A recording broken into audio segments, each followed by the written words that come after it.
तो चलिए बच्चों, आज के इस लेक्चर में हम कैपेसिटर के न्यूमेरिकल्स डिस्कस करेंगे। जो भी बच्चा इस वीडियो तक पहुंच चुका है, इस बात की गारंटी है कि उसको कैपेसिटर का एक एक न्यूमेरिकल जो इंपॉर्टेंट होता है ना आपके पेपरों के लिए, वो आपको सिखाकर भेजेंगे। ठीक है ना। जिस भी बच्चे को कंसेप्ट सीखने हैं बेटा कैपेसिटर के, पिछली वीडियो में मैंने बड़ी डिटेल में इसके कंसेप्ट सिखाए हैं। 2 घंटे में आपके कैपेसिटर की सारी डेरिवेशन, सारे कंसेप्ट उसमें क्लियर हो जा रहे हैं। ठीक है, तो चलिए बेटा हम शुरू करते हैं। कैपेसिटर का पहला क्वेश्चन आपके सामने है, a capacitor having capacitance 2 microfarad. बेटा मान लिया जाए एक कैपेसिटर है हमारे पास में, इसकी कैपेसिटेंस है 2 माइक्रोफेरेड। ठीक है जी, ओके।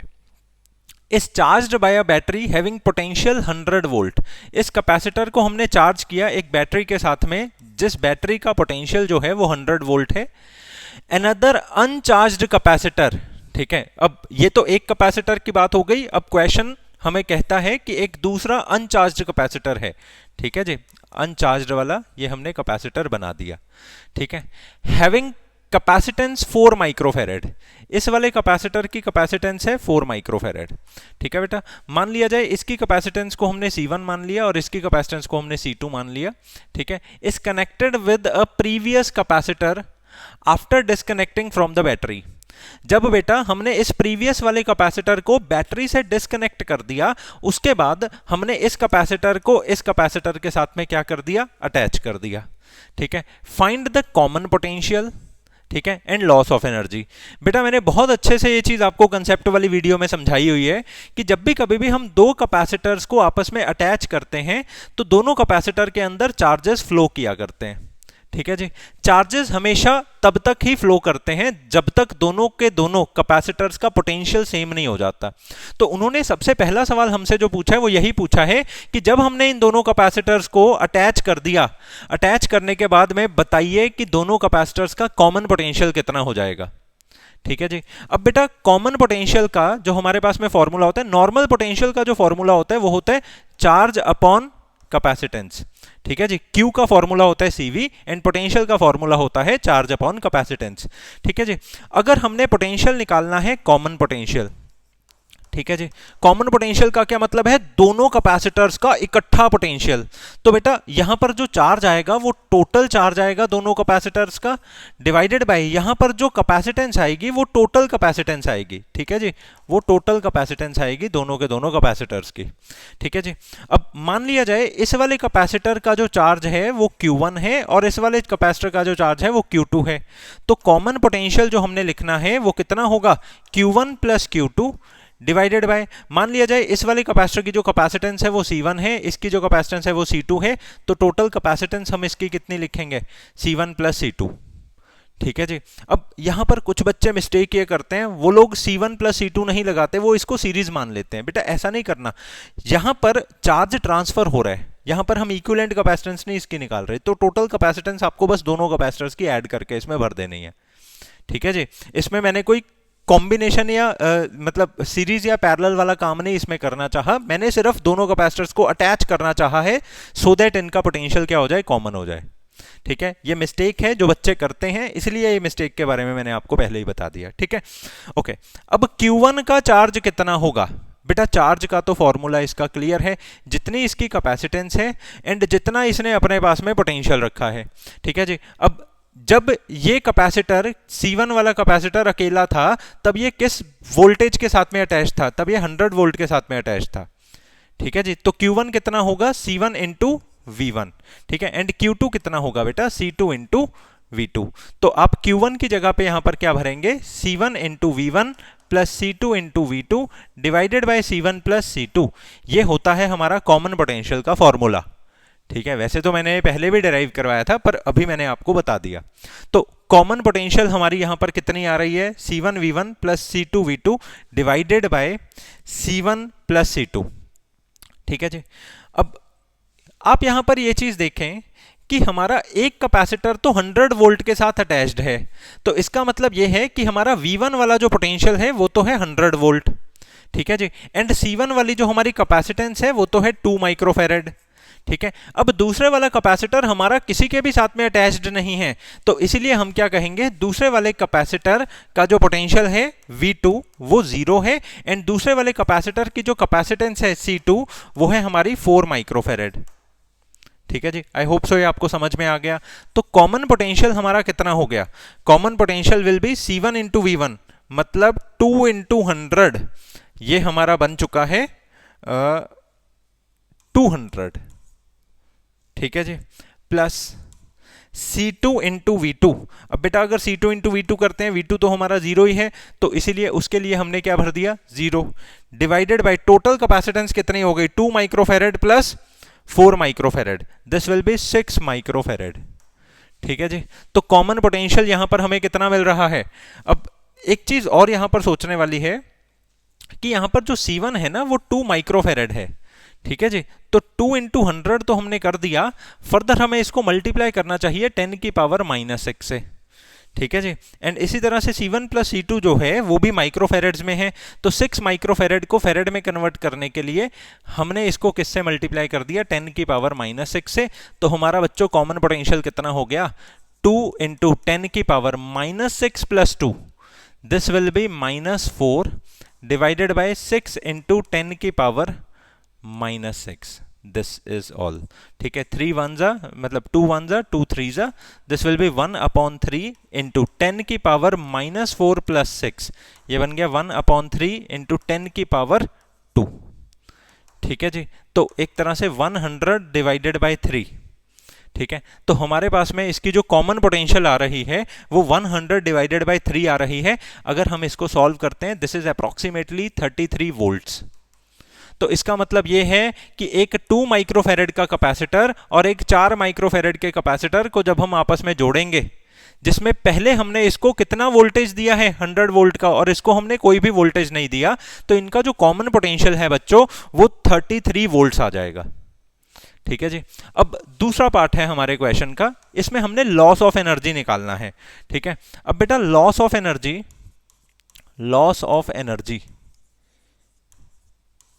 को निकालने का मैंने आपको फॉर्मूला पहले ही बता रखा है। बेटा लॉस ऑफ एनर्जी का जो फॉर्मूला होता है वो होता है half C1 into C2 divided by total capacitance. पहला स्टेप आपको याद रखना है, पहले दोनों कैपेसिटेंसेस को जिनको तुम अटैच करना चाह रहे हो उनकी कैपेसिटेंसेस को मल्टीप्लाई करो, फिर दोनों की कैपेसिटेंसेस को क्या करो बेटा, ऐड करो, और इसके बाद एक का जितना पोटेंशियल है एंड दूसरे का जितना पोटेंशियल है इनका डिफरेंस का स्क्वायर इसके साथ मल्टीप्लाई करो। जैसे V1 माइनस V2 के डिफरेंस का स्क्वायर इसके साथ क्या करो, मल्टीप्लाई करो। ठीक है जी, यहां पर मैं इसको डेराइव नहीं करवा रहा, इसकी बहुत लंबी डेरिवेशन है, ये मैंने उसमें बहुत अच्छे से आपको समझा रखी है। तो बेटा लॉस ऑफ एनर्जी वैसे निकलती कैसे थी, हम पहले जब दोनों कैपेसिटर्स अलग अलग हैं तब की इनकी अलग अलग एनर्जी को निकाल लेते थे और उसको हम कहते थे U इनिशियल, और इसके बाद में दोनों कैपेसिटर्स को हम अटैच कर देते थे और वो वाली इनकी एनर्जी को हम कहते थे U फाइनल। ठीक है, और उसके बाद हम U initial minus U final करके ये एक्सप्रेशन को निकालते थे। आपको थोड़ा याद आ गया होगा क्या बोल रहा हूं मैं। ठीक है जी, तो लॉस ऑफ एनर्जी हमारी आ गई half C1 into C2 divided by C1 plus C2 into V1 minus V2 का होल स्क्वायर। ठीक है जी, अब क्योंकि हमारे पास में ये दूसरा कैपेसिटर किसी भी वोल्टेज के साथ अटैच नहीं है, तो उसकी बेटा V2 की वैल्यू तो कितनी हो गई, 0। तो लॉस ऑफ एनर्जी का एक्सप्रेशन यहां पर हम दोबारा लिखेंगे C1 C2 upon C1 plus C2, सिर्फ यहां पर आएगा V1 का स्क्वायर। ठीक है जी, now this is equal to half. अब बेटा C1 की कितनी वैल्यू है, 2 माइक्रोफेरेड, माइक्रोफेरेड में फेरेड में हमें कन्वर्ट करना चाहिए। ठीक है, this will be 2 into 10 to the power -6। ठीक है, एंड C2 की कितनी वैल्यू है, 4 microfarad, and this will be 4 into 10 to the power -6 divided by 2 plus 4, this will be 6 into 10 to the power -6, and हमने इस पूरे को मल्टीप्लाई किया पहले वाले की वोल्टेज के स्क्वायर के साथ, मतलब 100 के स्क्वायर के साथ। ठीक है जी, नाउ हमारे पास में 1/2 इंटू 2 4 बन गया 8 इंटू 10 टू द पावर -6 ये हमारा बन गया -12 divided by 6 into 10 to the power -6 multiply by 100 का स्क्वायर है, ये बन गया 10 टू द पावर 4। ठीक है जी। अब 2 3 जा 6, 2 4 जा 8। ठीक है। अब 2 1 जा 2 2 जा, एंड एज अ रिजल्ट हमारे पास में आया 2/3 multiply by 10 to the power minus 12 plus 6. This will be minus 6, and further it is multiplied by 10 to the power 4. तो ये हमारा आ गया 2/3 into 10 to the power minus 6 plus 4. This is minus 2. ठीक है जी। तो कितना लॉस हो रहा है हमारी एनर्जी का? हमारी एनर्जी का लॉस हो रहा है बेटा 2/3 into 10 to the power minus 2। अब 2/3 को यदि आप सॉल्व करेंगे तो this will be approximately equal to 0.66 into 10 to the power minus 2 joules. ठीक है जी। तो ये हमारा एनर्जी का लॉस है। तो उन्होंने हमसे क्वेश्चन में जो पूछा था, क्या हमने सही से उनका जवाब दिया? उन्होंने हमें कहा था एक कैपेसिटर जो है 2 माइक्रोफेरेड का, वो 100 वोल्ट से कनेक्टेड है, एंड अनदर अनचार्ज्ड कैपेसिटर जो है उसकी कैपेसिटेंस इतनी है, is connected with previous capacitor after disconnecting from the battery. इसको डिस्कनेक्ट करके बैटरी में से फिर हमने इनको कनेक्ट किया। हमें कॉमन पोटेंशियल निकालना था, हाँ जी हमने उसको निकाल लिया। हमने लॉस ऑफ एनर्जी निकालना था तो हमने उसको भी निकाल लिया। ठीक है जी। इन दोनों की डेरिवेशंस भी बहुत इंपॉर्टेंट होती है। टीचर्स अक्सर पूछ लिया करते हैं कॉमन पोटेंशियल डिराइव करके दिखाओ, जब दो कैपेसिटर्स जिनकी कैपेसिटेंस C1 एंड C2 है उनको हम अटैच करते हैं। ठीक है। या फिर ये शो करके दिखाओ कि जब भी कभी भी हम दो कैपेसिटर्स को अटैच करते हैं तो लॉस ऑफ एनर्जी हमेशा होती ही होती है। तो उस टाइम पे आपको ये डेरिवेशन डिराइव करनी होती है। ठीक है जी। ओके, तो बेटा अब हम आगे बढ़ते हैं। नेक्स्ट क्वेश्चन हमें कहता है find the net capacitance between A and B. ठीक है जी। अब बेटा इसके लिए मैं आपको फटाफट जरा रिवाइज करवा दूं। बेटा जब भी कभी भी दो कैपेसिटर्स को हम सीरीज में लगाते हैं तो उनकी इक्विवेलेंट कैपेसिटेंस होती है 1/C1, ठीक है जी, प्लस 1/C2। हम शॉर्टकट काम करेंगे। हम जब भी कभी भी इक्विवेलेंट कैपेसिटेंस सीरीज के लिए निकालेंगे, अब सीरीज का इक्विवेलेंट कैपेसिटेंस में हम 1/सीरीज की equivalent capacitance is equal to 1/C1 plus 1/C2 हमेशा नहीं लिखा करेंगे। हम क्या करेंगे बेटा, हम पहले दोनों कैपेसिटर्स को मल्टीप्लाई कर देंगे। ठीक है, मतलब C1 इंटू C2 डिवाइड कर देंगे दोनों कैपेसिटर्स के एडिशन के साथ। अब ये कैसे आता है? ये इसी को ही सॉल्व करके आता है बेटा। आप यहां पर C2 plus C1/C1 into C2, मतलब इसका एलसीएम आप यहां पे ले लीजिए, तो सीरीज कैपेसिटेंस कितनी आ जाएगी? C1 C2/C1 plus C2। तो आज के बाद ना जब भी कभी भी दो कैपेसिटर्स आपको लगे हुए दिखेंगे तो आप कभी भी 1/C1 प्लस 1/C2 वाला काम मत करना, उसमें तुम्हारा एलसीएम लेने वाला काम ऐसे ही बढ़ जाएगा। आप क्या करना, आप बस अपने दिमाग में ये याद रखना कि दोनों कैपेसिटर्स को पहले मल्टीप्लाई करो, फिर इन दोनों कैपेसिटर्स को ऐड करो, फिर उनकी वैल्यू को डिवाइड कर दो। ठीक है जी। अब इसी तरह से एक और चीज मैं आपको रिकॉल करवा रहा हूं। अगर दो कैपेसिटर्स हमारे पैरेलल में लगे हैं कुछ इस तरह से, तो बेटा पैरेलल की सबसे बड़ी निशानी क्या होती है? इसमें चार्ज डिवाइड होता है। इसमें चार्ज क्या होता है? डिवाइड होता है। एंड इसमें पोटेंशियल क्या होता है बेटा? सेम होता है। ये सबसे बड़ी निशानी है पैरेलल की।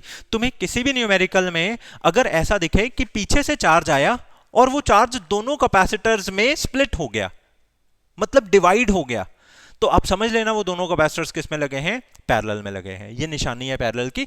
और पैरेलल का तो फॉर्मूला बड़ा ही सिंपल है। आप सिंपली C1 एंड C2 वाली कैपेसिटेंस को ऐड कर दीजिए, वो हमारी पैरेलल कैपेसिटेंस आ जाएगी। ठीक है ना। अब ये दोनों बातें रिकॉल करवा के अब मैं आपको सवाल करवाता हूं। देखो बेटा ये सवाल बहुत ही सिंपल आया है। जैसे जैसे हम आगे बढ़ेंगे सवालों का लेवल बढ़ता जाएगा। ठीक है। तो ये दोनों के दोनों जो कैपेसिटर्स हमारे लगे हैं, C3 वाला एंड C4 वाला, ये किस में लगे हैं? ये सीरीज में लगे हैं। ठीक है।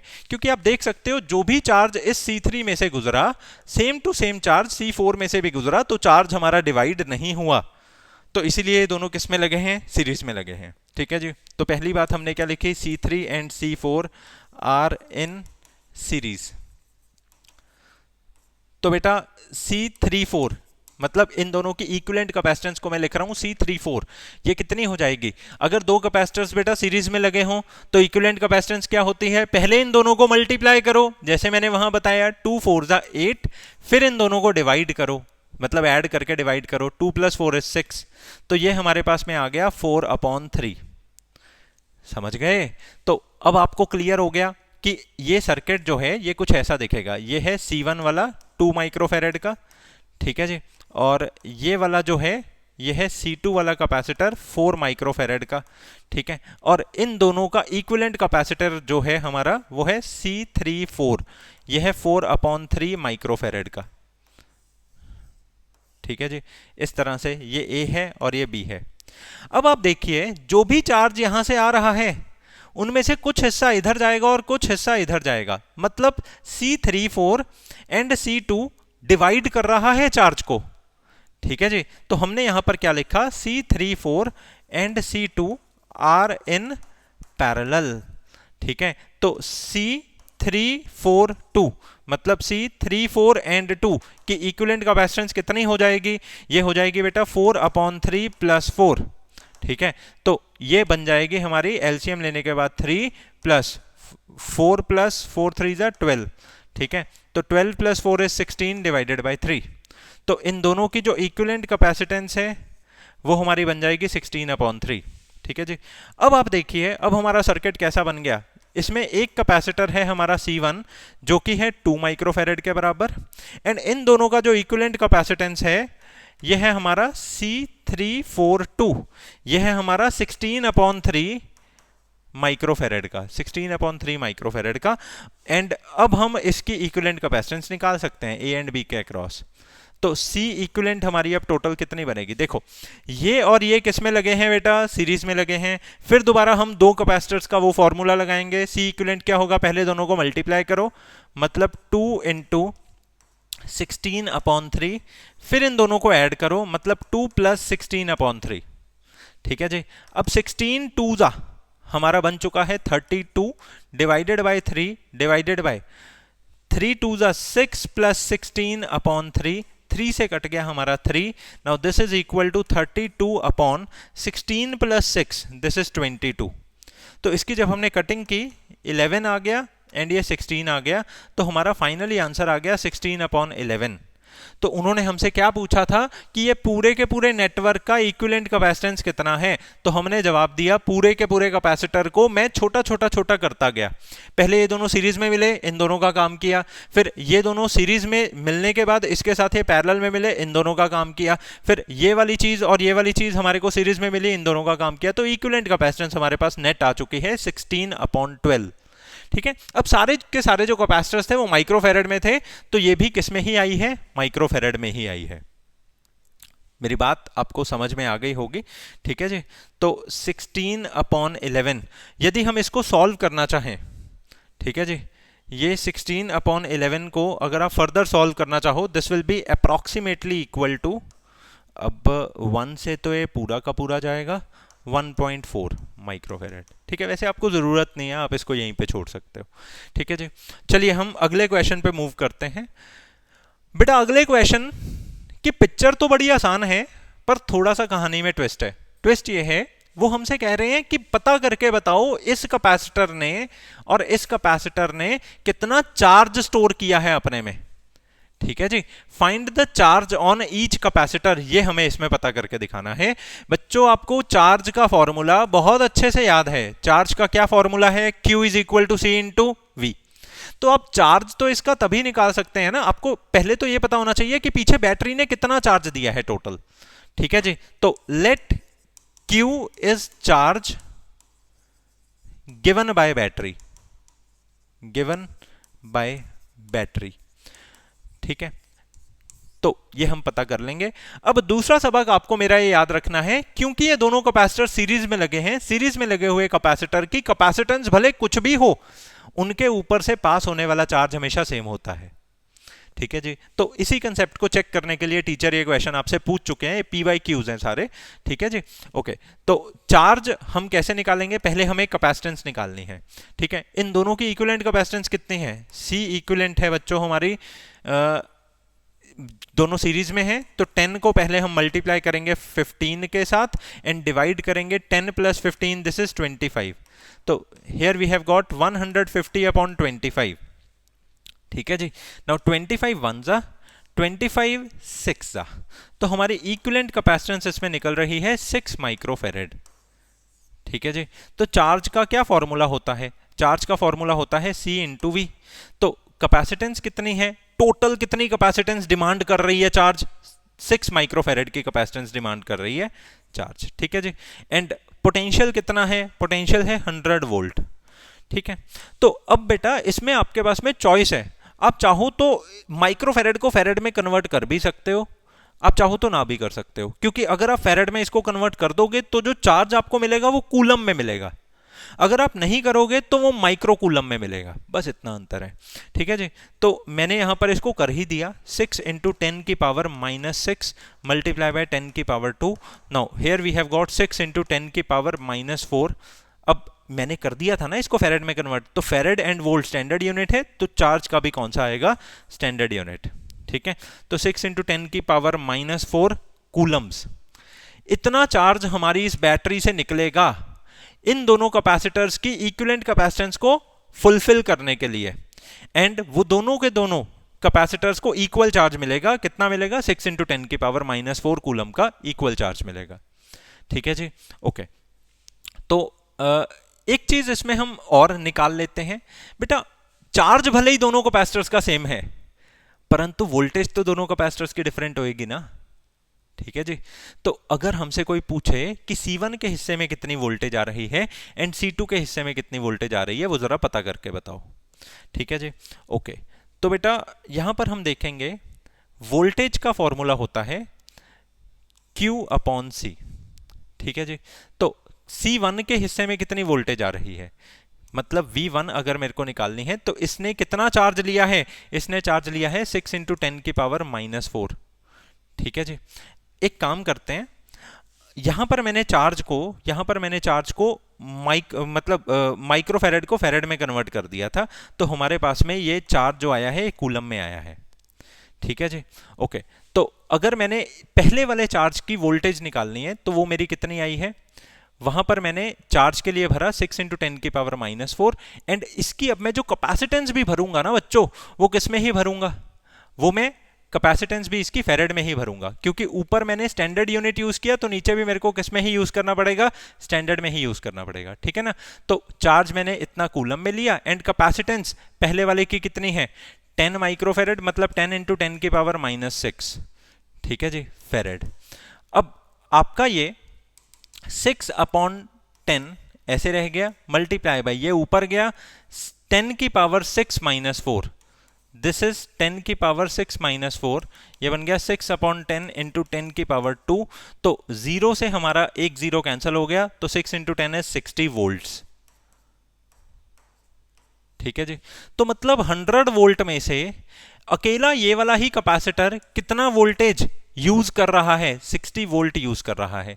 तो नेचुरल सी बात है, इस वाले कैपेसिटर के हिस्से में कितनी आनी चाहिए, 40 वोल्ट आनी चाहिए, ठीक है। चेक कर लेते हैं, V2 वाला पोटेंशियल हमारा कितना है, V2 वाला का पोटेंशियल है जितना चार्ज इसको मिला, चार्ज तो दोनों को सेम ही मिला, 6 इंटू 10 की पावर -4 डिवाइडेड बाय कैपेसिटेंस इसकी है 15 माइक्रोफेरेड, मतलब 15 इंटू 10 की पावर -6 कूलम, ये बन गया 6 इंटू 10 की पावर -6 प्लस -6 ऊपर जाकर +6 हो गया, -4 divided by 15। Now here we have got 6 into 10 की पावर 2 डिवाइडेड बाय 15, ठीक है। तो ऐसे में हमने 3 2 जा 6, 3 5 जा 15, ठीक है। This is 2 into 100 divided by 5, ये कितना हो जाएगा 20, and here we have got 40 volts, ठीक है। तो इसके हिस्से में कितनी वोल्टेज आ रही है, 40 वोल्ट आ रही है, ये तो हमने पहले ही चेक करके बता दिया था। तो दोनों कैपेसिटर्स को कितना कितना चार्ज मिला, कितनी कितनी वोल्टेज मिली, ये हमने चेक करना सीख लिया, ठीक है। ये क्वेश्चन थोड़ा सिंपल था, अगले वाला क्वेश्चन थोड़ा मेहनत करने वाला आ रहा है। ओके बेटा, इसमें इन्होंने हमें कहा फाइंड द इक्विवेलेंट कैपेसिटेंस, ठीक है जी, पता करके दिखाओ कि इस पूरे के पूरे सर्किट की कितनी इक्विवेलेंट कैपेसिटेंस है, and charge supplied by the battery, ये भी पता करके बताओ कि ये जो बैटरी है प्लस माइनस टर्मिनल वाली 10 वोल्ट की बैटरी, ठीक है, ये कितना कितना चार्ज सप्लाई कर रही है इसको और इसको, ठीक है। अब बेटा इसमें ना थोड़ा सा हमें दिमाग यूज करना पड़ेगा। पहली बात यह है, जो भी चार्ज इस बैटरी ने अपने में से निकाला वो चार्ज इस कैपेसिटर को मिलेगा और इसके बाद इस पॉइंट पर जाकर वो चार्ज डिवाइड हो जाएगा, मतलब कुछ इस कैपेसिटर के पास में जाएगा और कुछ इस कैपेसिटर के पास में जाएगा। तो जब भी कभी भी चार्ज हमारा डिवाइड होता हुआ दिखे, समझ लेना वो दोनों के दोनों कैपेसिटर्स किस में लगे हैं, पैरेलल में लगे हैं। तो 5 माइक्रोफेरेड एंड 6 माइक्रोफेरेड पैरेलल में लगे हैं। अब बेटा फिजिक्स हमें ऐसा कहती है कि कभी भी ना तुम्हारे क्वेश्चन की सेंस चेंज नहीं होनी चाहिए, तुम डायग्राम की शक्ल बदल सकते हो। ठीक है जी। अब मेरे को पता लग गया ये दोनों के दोनों कैपेसिटर्स पैरेलल में हैं, तो मैं चाहूं तो इन दोनों कैपेसिटर्स को बच्चों ऐसे लगा सकता हूं। ठीक है, ये है 5 माइक्रोफेरेड, ये है 6 माइक्रोफेरेड। क्या इसकी सेंस चेंज हुई? नहीं हुई, क्योंकि ये पहले भी दोनों पैरेलल दिखा रहे थे, अभी भी ये दोनों पैरेलल ही दिखा रहे हैं। ठीक है जी। और इसके साथ में मैंने जो बैटरी लगाई है वो बैटरी लगाई है 10 वोल्ट की बैटरी, प्लस माइनस हमारा ऐसे लगा है। यदि दो कैपेसिटर्स हमारे कभी भी पैरेलल में लगे होते हैं तो उनकी इक्विवेलेंट कैपेसिटेंस कितनी आती है? 5 + 6, दिस इज 11 माइक्रोफेरेड। तो इनकी इक्विवेलेंट कैपेसिटेंस हमें दिखाई दे रही है 11 माइक्रोफेरेड। ठीक है जी। अब हम यहां पर पता करेंगे कि कितना चार्ज इसको मिला एंड कितना चार्ज इसको मिला। देखो बेटा, अगर दोनों पैरेलल में लगे हैं तो पैरेलल में लगे हुए कैपेसिटर्स का वोल्टेज क्या होता है? सेम होता है। तो मतलब इसका वोल्टेज, मतलब अगर मैं इसको C1 कह रहा हूं और इसको मैं C2 कह रहा हूं, तो इसका वोल्टेज कितना होगा? 10 वोल्ट, एंड इसका भी वोल्टेज बेटा कितना होगा? 10 वोल्ट। आई होप सो ये आपको समझ में आया। इसकी कैपेसिटेंस 5 है, इसकी वोल्टेज 10 है, तो हम इसका चार्ज निकाल सकते हैं। ठीक है, तो चार्ज इसका कितना होगा? मतलब Q1 हमारा कितना होगा? C1 × V1, C1 × V1 which is equal to 5 × 10। ठीक है जी। तो 5 × 10 इज 50। अब क्योंकि यहां पर मैंने कैपेसिटेंस माइक्रोफेरेड में ली है तो हमें चार्ज भी कितना मिलेगा? माइक्रो कूलम में। तो Q2 की वैल्यू हमारी कितनी है? C2 × V2 which is further equal to 6 × 10, ये हमारा आ गया 60 माइक्रो कूलम। ठीक है जी। अब हमें यहां पर ये समझ में आ गया कि ये दोनों के दोनों कैपेसिटर्स की इक्विवेलेंट कैपेसिटेंस कितनी थी? 11 माइक्रोफेरेड की इक्विवेलेंट कैपेसिटेंस थी। ठीक है जी। इक्विवेलेंट कैपेसिटेंस थी 11 माइक्रोफेरेड की। ठीक है जी। एंड वोल्टेज कितनी लगी हुई थी? 10 वोल्ट की। तो चार्ज कितना था? C × V, मतलब 11 × 10, मतलब 110 माइक्रो कूलम का। तो टोटल जो चार्ज इस बैटरी ने निकाला वो 110 माइक्रो कूलम का निकाला। उसमें से इसके हिस्से में जो चार्ज आया वो आया 50 माइक्रो कूलम। ठीक है, वो आया 50 माइक्रो कूलम, और इसके हिस्से में जो चार्ज आया वो आया 60 माइक्रो कूलम। ठीक है जी। तो टोटल चार्ज जो इसमें से निकला है वो 110 माइक्रो कूलम का निकला है। इसके हिस्से में और इसके हिस्से में 50 एंड 60 माइक्रो कूलम के चार्जेस आए हैं। ठीक है, तो क्वेश्चन को क्या हमने पूरा समझा दिया? Find the equivalent capacitance and charge supplied by the battery. बिल्कुल बेटा समझा दिया। ठीक है, हमने सप्लाइड बाय द बैटरी वाला चार्ज भी निकाल के बता दिया और अकेले अकेले कैपेसिटर के हिस्से में कितना चार्ज वोल्टेज आया वो भी बता दिया। ठीक है जी। हमेशा ना ये आदत बना लीजिए बेटा, कोई भी क्वेश्चन करने के बाद एक बार क्वेश्चन फिर पढ़ना है आपने, ये चेक करना है कि कहीं कुछ रह तो नहीं गया। मैंने ऐसा देखा है कि जो बच्चा ये आदत बना लेता है ना, पेपर के अंदर वो 2-4 नंबर तो इसी बात से ही कमा जाता है। ठीक है ना। ओके, अगले क्वेश्चन पे हम मूव करते हैं। नेक्स्ट क्वेश्चन हमें कहता है find the charge on each capacitor. हाँ जी, फिर दोबारा बेटा प्रैक्टिस हो रही है हमारी चार्जेस वाली। ठीक है, तो हमें अब पता करना है कितना चार्ज है अकेले अकेले कैपेसिटर के ऊपर। देखिए बेटा, जो भी चार्ज इधर से निकलेगा वो चार्ज यहां पर जाकर डिवाइड हो जाएगा इसमें और इसमें। तो मतलब C2 एंड C3 जो हैं वो किस में लगे हैं? वो बेटा पैरेलल में लगे हैं। ठीक है, तो मतलब C23 हमारा कितना हो जाएगा? इक्विवेलेंट कैपेसिटेंस इसका कितना हो जाएगा? 5 + 5, मतलब 10 माइक्रोफेरेड। तो मतलब अब मैं इसको क्या लिख सकता हूं? मतलब C1 की वैल्यू है 10 माइक्रोफेरेड। ठीक है जी। C23 की भी वैल्यू हमारी कितनी ही आ रही है? 10 माइक्रोफेरेड ही आ रही है। ठीक है जी। एंड बैटरी हमने इसके साथ में जो लगाई है वो 6 वोल्ट की बैटरी लगाई है। अब इसकी जो इक्विवेलेंट कैपेसिटेंस हमारी बनेगी, मतलब 1/C123 हमारी जो बनेगी, this will B 1/C1 + 1/C23, मतलब 1/10 + 1/10। क्योंकि अब ये दोनों पैरेलल में सीरीज में लगे हैं ना, तो अगर बेटा सीरीज में लगे हैं तो हमें ये वाला काम नहीं सॉल्व करना, हमने डिसाइड किया हुआ है। हम इसका फॉर्मूला लगाएंगे C1 × C23 divided by C1 + C23, मतलब 10 × 10 will be 100, divided bye 10 plus 10 will be 20, 0 से गया 0, 2 1 जा 2 5 जा, ये हमारा आ गया 5 माइक्रोफेरेड। ठीक है जी।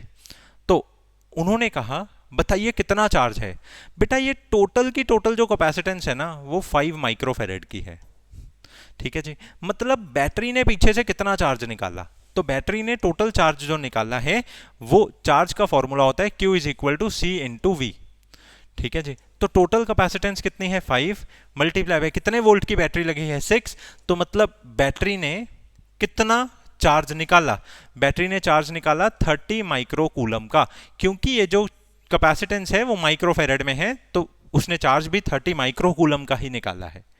ठीक है जी, अब देखिए ये सीरीज में लगे हुए हैं तो इसके ऊपर भी मतलब Q1 का भी चार्ज कितना है 30 माइक्रोकूलम एंड Q2 का भी चार्ज हमारा कितना है 30 माइक्रोकूलम। ठीक है जी, अब अगली हम बात करते हैं, बेटा क्या मैं ऐसा पता कर सकता हूं इसके हिस्से में कितनी वोल्टेज आई। हाँ जी, इसके हिस्से में कितनी वोल्टेज आई, देखो V1 की क्या वैल्यू होगी, V1 की वैल्यू होगी, देखो वोल्टेज का फॉर्मूला होता है चार्ज अपॉन कैपेसिटेंस, इसके हिस्से में कितना चार्ज आया है 30 का एंड इसकी कैपेसिटेंस कितनी है बेटा 10 की, तो हमारी वोल्टेज कितनी आई है 3 वोल्ट्स। ठीक है जी, ओके, तो वोल्टेज V1 हमारी कितनी आई है 3 वोल्ट्स। ठीक है, एंड इसकी वोल्टेज हमारी कितनी आएगी, हाँ जी बेटा V23 की हमारी कितनी वोल्टेज आएगी, ये हम पता कर लेते हैं।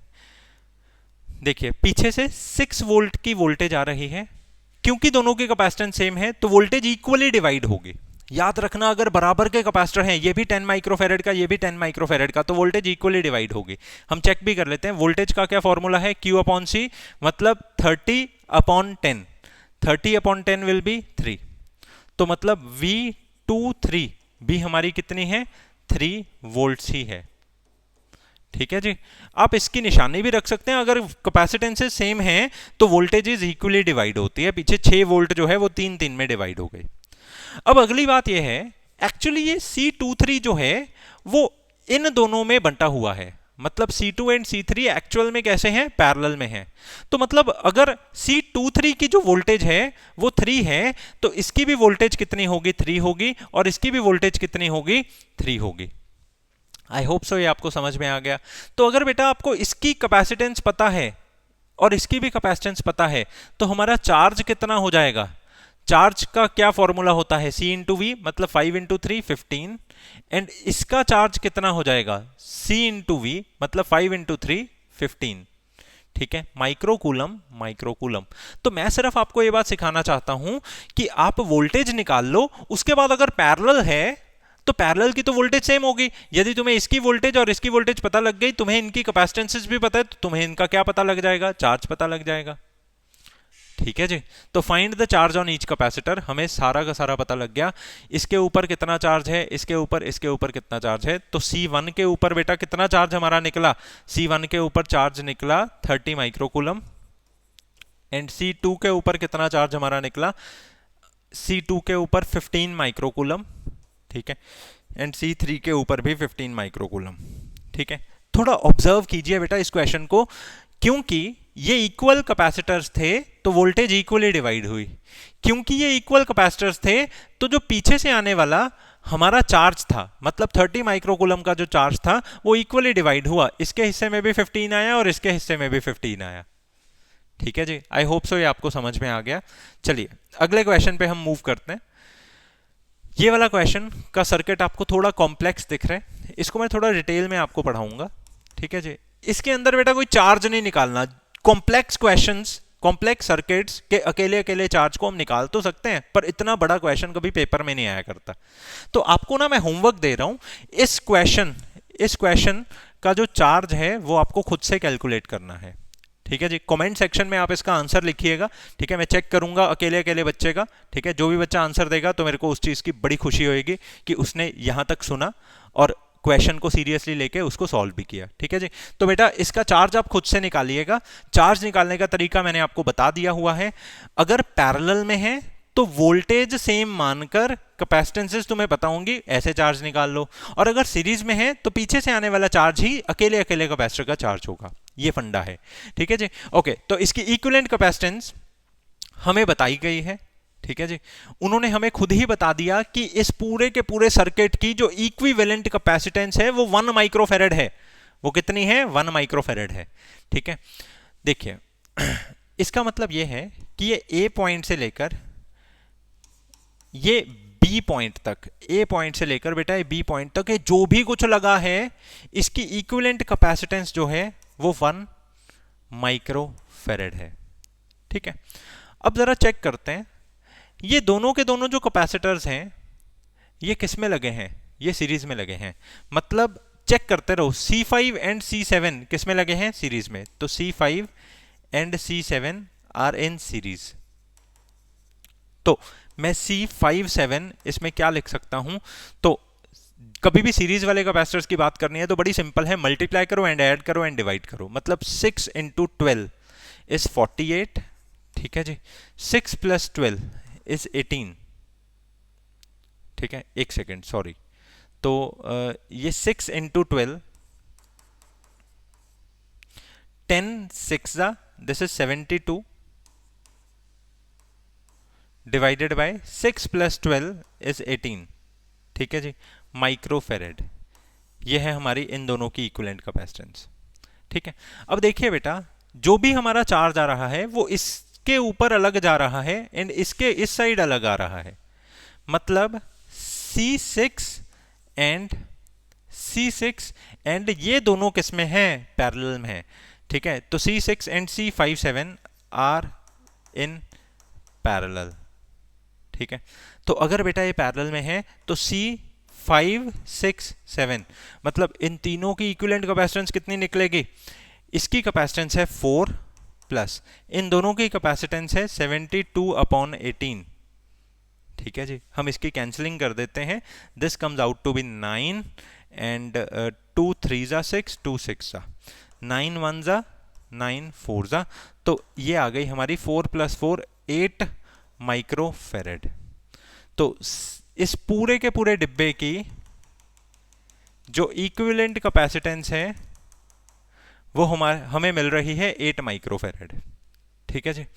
अब देखिए C4 एंड ये पूरा डिब्बा कैसा है?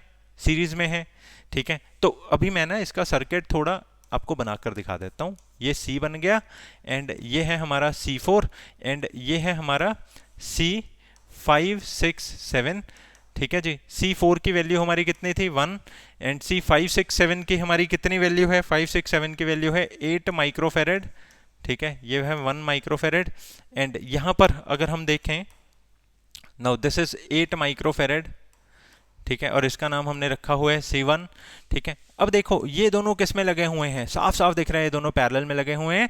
तो 2 + 2 हमारा कितना हो जाएगा बेटा? 4। तो मतलब C2 एंड 3 का जो कॉम्बिनेशन है दैट विल बी 4 माइक्रोफेरेड, ठीक है। इसको हमने ऐसे ऐसे ऐसे कनेक्ट कर दिया एंड यहां पर हमारे पास में क्या पॉइंट है? B।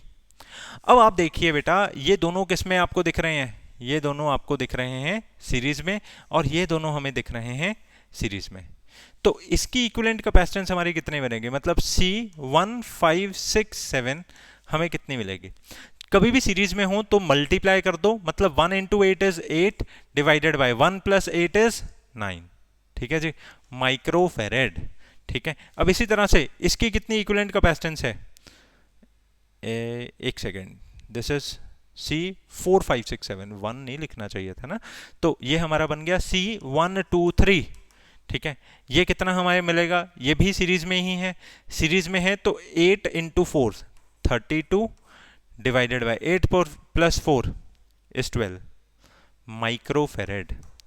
तो एक तरह से ये पूरा का पूरा जो हमारा सर्किट है ये क्या बन जाएगा? मतलब एक कैपेसिटर है C, ये वाला हमारा जो कैपेसिटर है मतलब C4 5 6 7, ये सारे कैपेसिटर्स का जो मेल है ये बन जाएगा 8/9 माइक्रोफेरेड, ठीक है जी। एंड इसी तरह से यहाँ पर ये वाला जो हमारे पास में कैपेसिटर है दिस इज C1 2 3, ये हमें कितना मिल जाएगा? इसकी कैंसलिंग की 6 एंड इसकी कैंसलिंग की 16, इसकी फर्दर हमने की ये 3 आ गया, और इसकी हमने की ये 8 आ गया।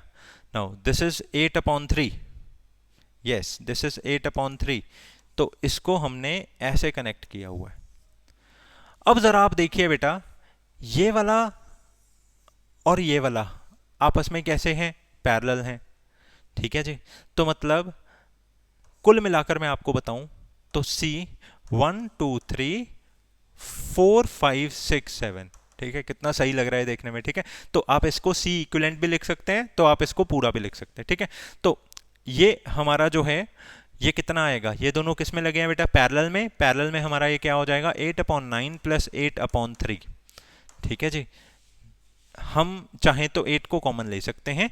दिस इज 3 प्लस 9/27, मतलब 8 इंटू 12/27, मतलब 3 4 जा 12, 3 9 जा 8 4 जा 32/9, ठीक है जी। तो इस पूरे की हमारी कैपेसिटेंस कितनी आई है, 32/9, ठीक है। अब एक बात हमें क्वेश्चन में पहले से ही बोली है कि यहां से लेकर यहां तक जो जितनी भी टोटल इक्विवेलेंट कैपेसिटेंस है वो 1 माइक्रोफेरेड है, ठीक है जी। मेरे कहने का ये मतलब है कि C इक्विवेलेंट हमारी कितनी हो जाएगी। देखो अब ये जो सर्किट है ये कैसा दिखने लग गया, मतलब एक कैपेसिटर तो C है, एक कैपेसिटर हमारा क्या है 32/9, ठीक है। अब मैं इन दोनों का इक्विवेलेंट कितना कह सकता हूं, तो C इक्विवेलेंट मैं क्या कह सकता हूं, क्योंकि ये दोनों सीरीज में लगे हुए दिख रहे हैं, तो पहले मल्टीप्लाई करना है 32/9 into C divided by 32/9 plus C, ठीक है जी। तो इसका हमने जब LCM लिया ये बन गया 32/9 into C upon 32 plus 9C/9, मतलब नीचे से भी इसका एलसीएम ले लिया, तो बेटा 9 से हमारा 9 कट गया, ये हमारा बन गया 32C/32 प्लस 9C। और इक्विवेलेंट कैपेसिटेंस तो हमें कितनी दी गई है, बच्चों 1 दी गई है। तो इस तरह से अगर मैं इसको थोड़ा सा सॉल्व करूं तो हमारा परिणाम क्या निकलेगा, 32C is equal to 32 plus, एक second, this is not 39, this is 2, ठीक है। 32C/9, 32 प्लस 9C/9, हाँ बिल्कुल ठीक है।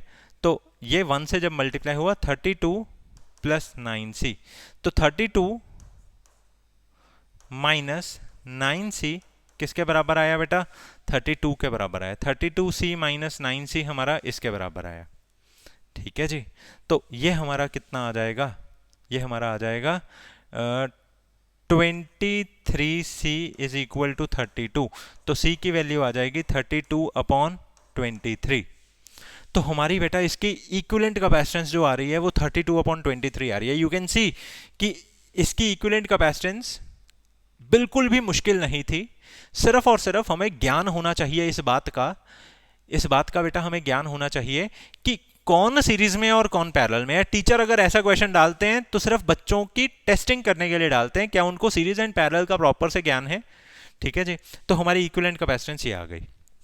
तो अब ना आपको इसकी कैपेसिटेंस C की कैपेसिटेंस पता लग गई, कितनी आई है C की कैपेसिटेंस, 32/23। तो घर पर आप थोड़ी सी मेहनत करें और इसका चार्ज, अकेले कैपेसिटर का चार्ज निकालने की कोशिश करें।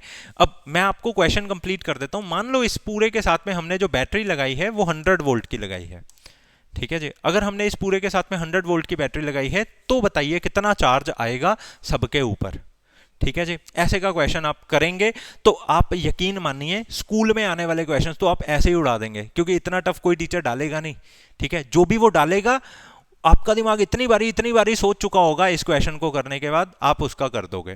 तो बेटा चार्जेस के एंड इक्विवेलेंट कैपेसिटेंस के जो क्वेश्चंस हैं, ठीक है, वो मोस्ट प्रोबेबली ऐसे आते हैं। अब ये अगला क्वेश्चन आ रहा है, इसमें थोड़ा सा डिफरेंट है, तो इसलिए ये क्वेश्चन मैं आपके साथ डिस्कस कर रहा हूं, ठीक है। इन्होंने आपको कहा find charge on each capacitor and potential at B.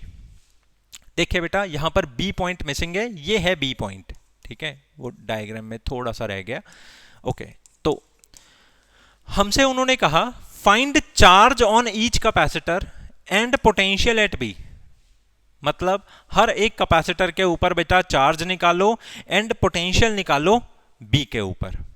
ठीक है जी। अब एक चीज इसमें और है, इसमें जो ए वाला पॉइंट है, इस ए वाले पॉइंट के अक्रॉस लेट अस सपोज उन्होंने कहा 1200 वोल्ट का पोटेंशियल है। मैं आपसे जस्ट एक बात पूछना चाहता हूं, अगर किसी भी कैपेसिटर के साथ हम बैटरी लगाते हैं, मान लो मैंने 5 वोल्ट की बैटरी लगाई, इसका क्या मतलब है? इसका मतलब है कि पॉजिटिव वाले टर्मिनल का पोटेंशियल 5 वोल्ट है, इसका पोटेंशियल 0 है, ताकि इसका पोटेंशियल डिफरेंस कितना हो जाए? 5 वोल्ट हो जाए। तो ये जो 5 वोल्ट हमें दिया जाता है ना, ये पोटेंशियल डिफरेंस दिया जाता है। क्या दिया जाता है? ये पोटेंशियल डिफरेंस। तो इसमें हम हमेशा अपने मन में इसको 0 मान के चलते हैं और इसको 5 वोल्ट मान के चलते हैं। अब ये क्वेश्चन थोड़ा अजीब तरीके से डिस्क्राइब्ड है। इन्होंने कहा कि ए का जो पोटेंशियल है वो 1200 वोल्ट का है एंड सी वाला जो पॉइंट है ये अर्थ कर दिया। बेटा हमेशा याद रखना, जब भी कभी भी किसी भी चीज को अर्थ कर दिया जाता है तो सारा का सारा चार्ज अर्थ में फ्लो हो जाता है। अगर सारा का सारा चार्ज अर्थ में फ्लो हो जाता है, ठीक है, इसका मतलब क्या है? इसका मतलब यह है कि अर्थ की कैपेसिटी बहुत बड़ी है। ठीक है जी। इसका मतलब यह है कि इतना ज्यादा चार्ज लेने के बाद भी अर्थ का पोटेंशियल राइज नहीं हुआ। पिछली वीडियो जो बच्चे सुन के आए हैं ना भाई साहब, उनका कंसेप्ट तार तार हुआ पड़ा है। ठीक है, उनको एग्जैक्टली मेरी बात खाने में पड़ रही है मैं क्या बोल रहा हूं। मतलब जब भी कभी भी किसी भी ऐसी चीज में हम चार्ज डालते हैं तो उसका पोटेंशियल राइज होता है, परंतु अर्थ में हम जितना मर्जी चार्ज डाल दें, इनफाइनाइट चार्ज डाल दें, उसका पोटेंशियल राइज नहीं होता। मतलब अर्थ का पोटेंशियल हमेशा कितना ही रहता है? 0 ही रहता है। तो अगर अर्थ का पोटेंशियल 0 रहता है तो सी वाले पॉइंट का पोटेंशियल भी कितना ही रहेगा बच्चों? 0 ही रहेगा। तो अगर बेटा सी वाले पॉइंट का पोटेंशियल 0 है, ठीक है, तो हमने यहां पर क्या देखा कि ए वाले पॉइंट का जो पोटेंशियल है वो है 1200 वोल्ट। ठीक है जी। हमें इसमें कैलकुलेट क्या करना है? Find the charge on each capacitor and potential at B. हमें इसमें अकेले अकेले कैपेसिटर का चार्ज निकालना है, ठीक है, एंड पोटेंशियल निकालना है इस बी वाले पॉइंट का, बी वाले पॉइंट का पोटेंशियल निकालना है। ठीक है जी। सबसे पहला हमारा इसमें काम है इक्विवेलेंट कैपेसिटेंस निकालना। ठीक है, देखिए बेटा ये वाला जो कैपेसिटर है, ये C1 वाला जो कैपेसिटर है 3 माइक्रोफैरेड का है। ये दोनों के दोनों कैपेसिटर्स किस में लगे हैं? पैरेलल में लगे हैं। पैरेलल में तो इक्विवेलेंट कैपेसिटेंस हमारी कितनी हो जाएगी? मतलब C23 हमारी कितनी हो जाएगी? 4 + 2 दिस इज 6 माइक्रोफैरेड। एंड यहां पर हमारा पोटेंशियल कितना है? 0 है। एंड यहां पर हमारा पोटेंशियल कितना है? 1200 का है। ठीक है जी। अब 3 और 6 सीरीज में लगे हैं तो C1 2 3 हमारा कितना हो जाएगा? अब सीरीज में कैपेसिटेंस कितनी हो जाती है? पहले मल्टीप्लाई करो, 6 3 18 डिवाइड बाय, फिर ऐड करो, 6 + 3 इज 9। तो equivalent capacitance will be 2 microfarad. तो इक्विवेलेंट कैपेसिटेंस हमारी आ गई है 2 माइक्रोफैरेड। अब क्या हमें पोटेंशियल डिफरेंस पता है इन दोनों का? हाँ जी बेटा बिल्कुल पता है। तो पोटेंशियल डिफरेंस का क्या फॉर्मूला होता है? जैसे Q का फॉर्मूला होता है CV, तो V का क्या फॉर्मूला होता है? Q/C। समझे मेरी बात? ठीक है जी। तो पोटेंशियल डिफरेंस हमें इसका पता है, ये कितना है पोटेंशियल डिफरेंस? 1200। ठीक है, और इसकी इक्विवेलेंट कैपेसिटेंस भी हमें पता है, वो कितनी है? 2। ठीक है जी, मल्टीप्लाई बाय इक्विवेलेंट कैपेसिटेंस है 2 माइक्रोफैरेड। तो ये किसके बराबर आएगी? चार्ज के बराबर आएगी। तो चार्ज किसके बराबर आएगा? 1200 × 2 2400 माइक्रोकूलम। तो चार्ज इसमें बेटा हमारा आएगा 2400 माइक्रोकूलम का। आई होप सो ये आपको समझ में लगा। तो इसका मतलब ये है कि इस कैपेसिटर C1 वाले कैपेसिटर के ऊपर भी 2400 माइक्रोकूलम का ही चार्ज जाएगा, क्योंकि मैंने माइक्रोफैरेड को फैरेड में नहीं ना कन्वर्ट किया, तो माइक्रोकूलम में। अगर कर देता तो कूलम में। इस चीज की आपको पता लग गई है ना बात। तो ये हमारा यहां पर कितना है? 1200 वोल्ट। ठीक है जी।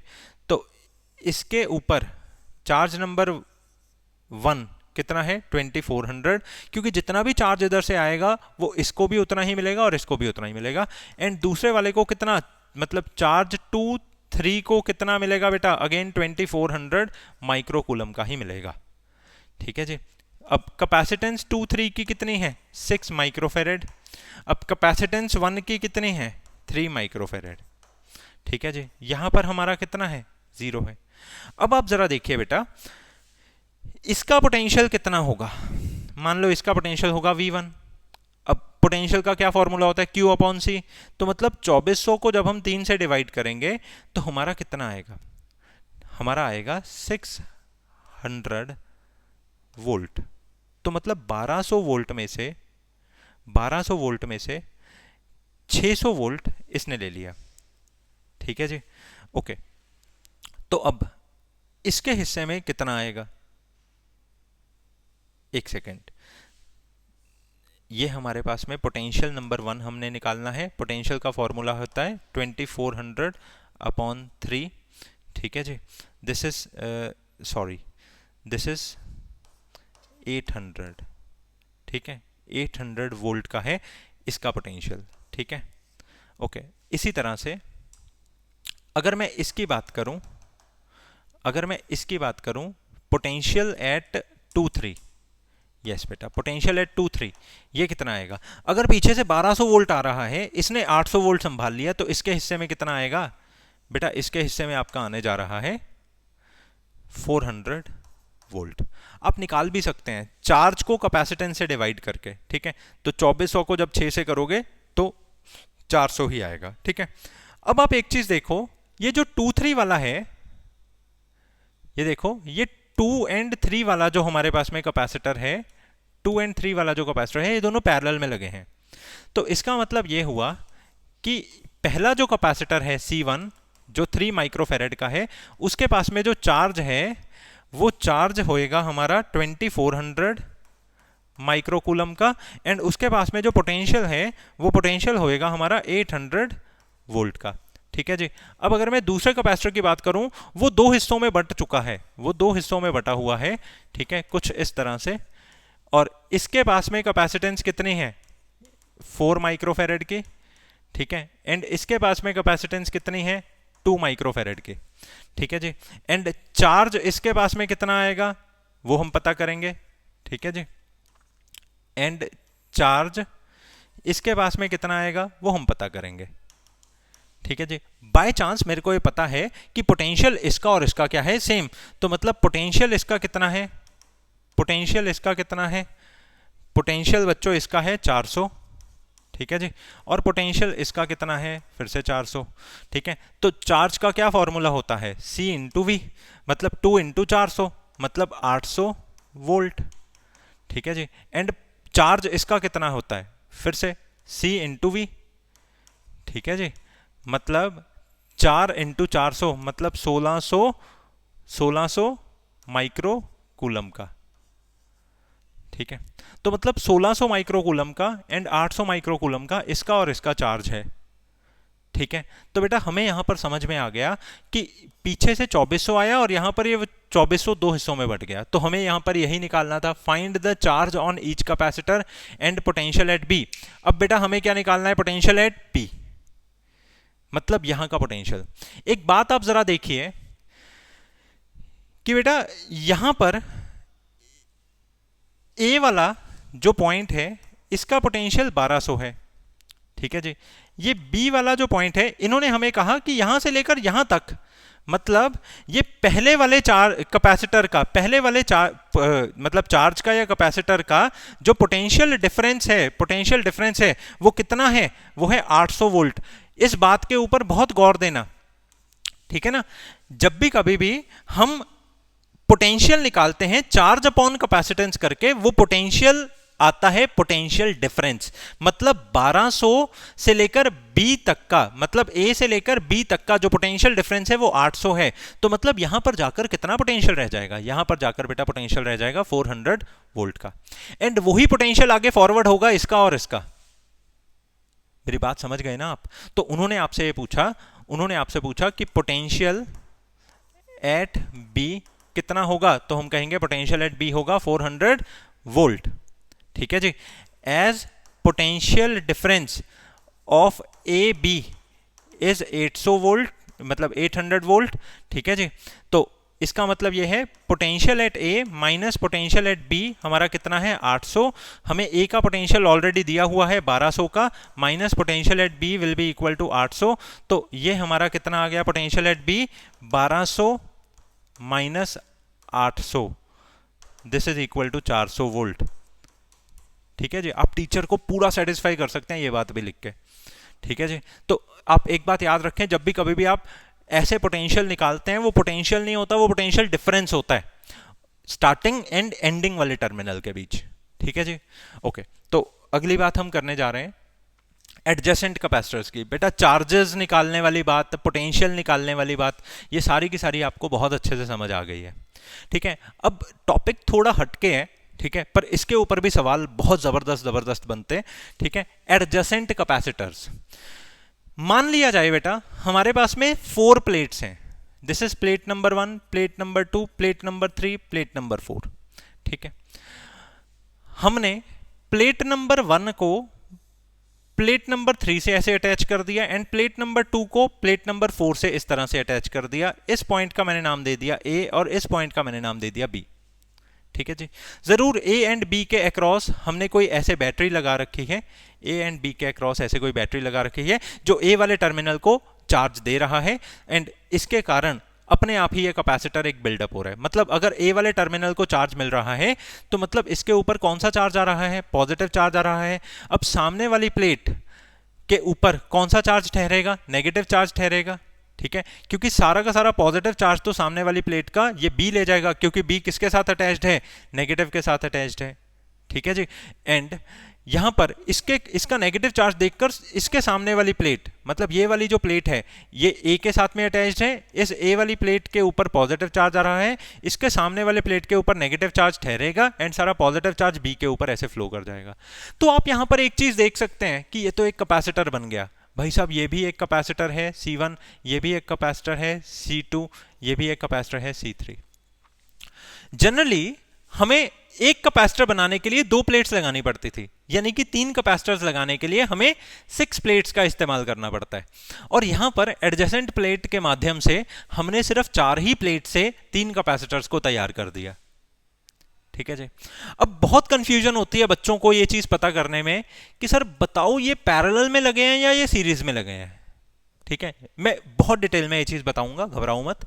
ठीक है, देखो बेटा आपका काम पता क्या है, ये ए वाला और ये बी वाले पॉइंट को पहले आराम से आपने लिख देना ऐसे। इस ए वाले पॉइंट को मैंने ऐसे लिख दिया और बेटा बी वाले पॉइंट को मैंने ऐसे लिख दिया। ठीक है जी, ये ए वाला पॉइंट जो है ये कौन कौन सी प्लेट्स के साथ अटैच्ड है, ये 1 एंड 3 के साथ अटैच्ड है। सबसे इजी तरीका बता रहा हूं, ये 1 एंड 3 के साथ अटैच्ड है। और बी वाला जो टर्मिनल है वो कौन कौन सी प्लेट्स के साथ अटैच्ड है, 2 एंड 4 के साथ अटैच्ड है, 2,4 के साथ इस तरह से अटैच्ड है।